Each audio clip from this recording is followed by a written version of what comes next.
Okay, Assalamualaikum. Hari ni kita nak belajar subtopik 1.2 lagi. Okay, hukum asas aritmetik. Okay.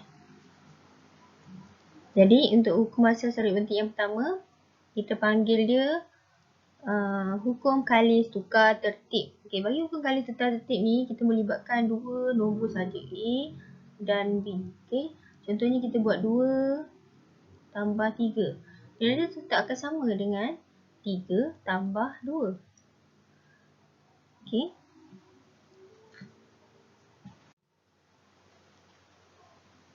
Seterusnya, kalau kita buat 2 darab 3.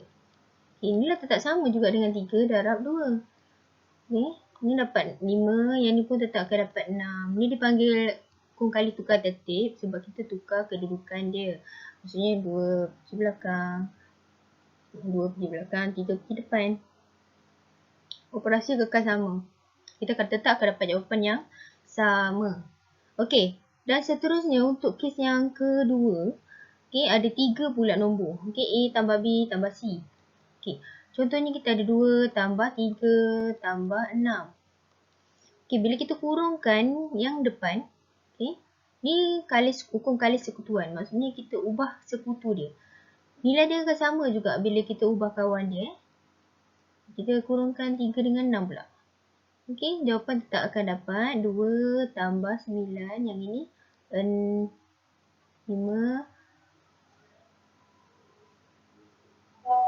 tambah 6. Okey, kita akan tetap dapat 11. Okey, walaupun kita ubah sekutu dia ni, kurungan dia ni, operasi mesti sama.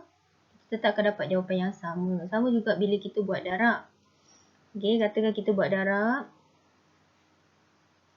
Okey, kita buat darab Okey. Contoh cikgu ubah dia jadi operasi darab. Okey. Sekarang kita nak buat dia darab. Okey, 2 darab 3 darab 6. Sama tak nilai dengan 2 darab 3 darab 6 tapi kurungannya berubah. Sekutu dia berubah. Okey, 2 darab 3 6 darab 6.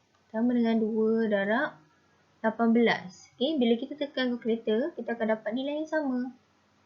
Okey, 36 tu dipanggil hukum kalis sekutuan. Okey, yang seterusnya pula. Hukum kalis agihan. Kita agih pula. Okey, bila kita melibatkan penambahan dan penolakan ni, satu nombor kita darab dengan satu kurungan, kita tak boleh pindahkan dia kurungan ni. Okey, kita agihkan dia. Okey, maksudnya A darab B. Okey, dia akan dapat tambah A darab C. Okey, kita agihkan. A ni ada 2 nombor kat dalam ni, kita agihkan lah. Okay. Sama juga kalau tolak. Tolak ni akan tambah tolak ni duduk tengah-tengah. Okey, dan yang ketiga, yang keempat, akhir sekali ada 5 hukum identiti. Okey, bila satu nombor, contoh 2 tambah sifar, akan jadi nombor tu balik. Tu dipanggil identiti yang pertama. Kemudian kalau 2 darab sifar, semua nombor akan dapat sifar juga. Jadi dipanggil identiti kedua. Okey, bila satu nombor darab dengan 1, semua nombor akan dapat nombor tu balik. Itu identiti ketiga. Kemudian bila satu nombor tambah dengan negatif nombor tu, nombor yang sama, dia akan dapat kosong. Semua macam tu ciri-ciri dia. Itu identiti yang keempat. Dan last sekali 2, contohnya, satu nombor darab dengan nombor tu. Okey, bawah dia sama. Dia akan dapat nombor 1. Itu identiti yang kelima. Okey. Okey, bagaimana kita nak menghitung dengan efisien? Okey. Efisien ni maksudnya kita guna sama ada hukum pertama, hukum kedua, hukum ketiga atau hukum keempat tadilah. Kita tengok pada operasi yang mana sesuai. Okey, contohnya soalan A ni. Okey, 29 tambah 38 tambah 2. Okey, ada 3 nombor. Jadi kita sesuai kita guna hukum kalis sekutuan. Okey, apa syarat untuk guna hukum kalis sekutuan? Kita kena buat kurungan. Okey, sama ada kurungan tu kat depan ataupun kurungan tu kat belakang. Okey, contoh kat sini dia buat kurungan di belakang. Jadi dia kurungkan kawan dia yang belakang ni. Jadi bila ada kurungan, dia akan selesai yang kurungan dulu. 29 tambah 40 sama dengan 69. Okey, untuk soalan yang kedua. 2 darab 24 darab 5. Sama juga dia boleh guna hukum kalis sekutuan.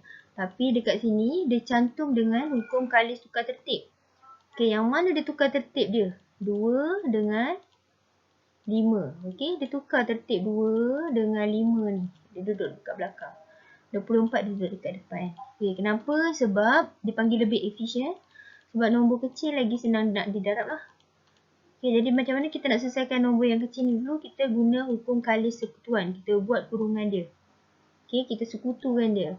Jadi kita akan dapat 24 darab dalam kurungan kita selesaikan dapat 10 dan kita akan dapat 240.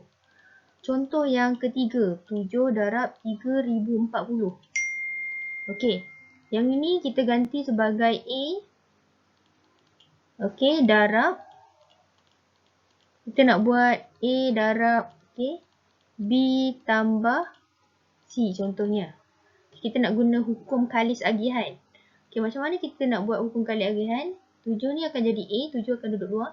Okey, 3040 ni kita kena pecah lah jadi 2 nombor. Satu nombor ribu, satu nombor puluh. Okey, jadi kita tambahkan. Okey, so ini di dalam bentuk asal yang ini. Okey, kemudian macam mana kita nak selesaikan menggunakan hukum kalis agihan? Kita agihkan dia. Jadi 7 darab 3000 tambah 7 darab 40 kita agihkan dia. 7 pergi dekat 3000 guna operasi darab. Okey, 7 ni pun pergi dekat 40. Guna operasi darab. Okey, tengah-tengah adalah tambah. So, bila darab dengan darab kita selesaikan yang darab dulu. 7 darab 3000 dapat 21,000. Tambah turun 7 darab 40 dapat 280. Lepas tu kita tekan kalkulator, kita akan dapat jawapan akhir 21,280.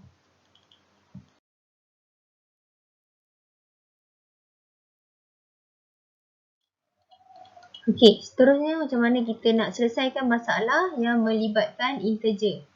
Okey, bila kita nak selesaikan masalah melibatkan integer, kita kena bulatkan nombor-nombor yang ada dalam soalan dan kita akan tukar dalam bentuk integer. Okey, bila sesuatu yang kita kena bayar, dia akan jadi negatif. Dan bila kita dah bayar, dia akan jadi positif. Okey. Kad kredit. Okey, kad kredit maksudnya kita hutang. Okey.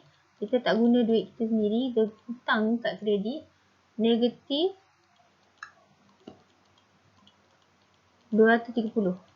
So, bila kita hutang, kita kena letak simbol negatif pada nombor. Okey, dia akan jadi negatif 230. Kemudian, dia guna kad kredit lagi. Okey, bila dia guna kad kredit, dia hutang lagi. Dia hutang berapa banyak? Dia hutang, dia beli 3 buah buku yang berharga 120. Okey, sebab tu langkah kerja yang kedua. Dia belanja lagi, maksudnya guna hutang lagi. Dia 3 darab negatif 120. Sebab hutang tu kita guna negatif lagi.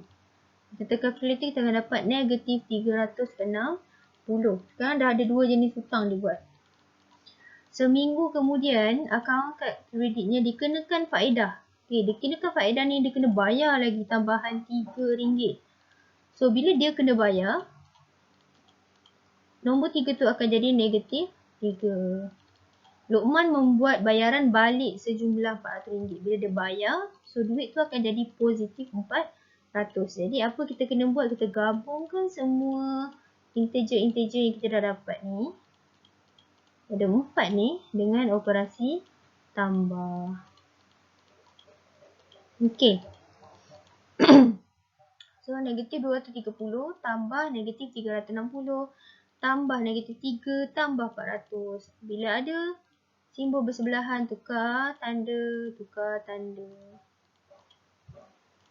Okey, sebab tu dia jadi tolak kat sini dan tolak kat sini. Yang ini kita tekan je kalkulator terus, so kita akan dapat jawapan akhir negatif. Okey, bila dapat nilai negatif, maksudnya dia masih lagi berhutang. Jadi, kesimpulannya Luqman belum menjelaskan hutangnya kerana akaun kad kreditnya masih ada tunggakan sejumlah RM193. Kat sini tak ada unit Dalam kira tak ada unit. Okey, jadi apa maksud negatif ni? Maksudnya dia berhutang sebanyak RM193.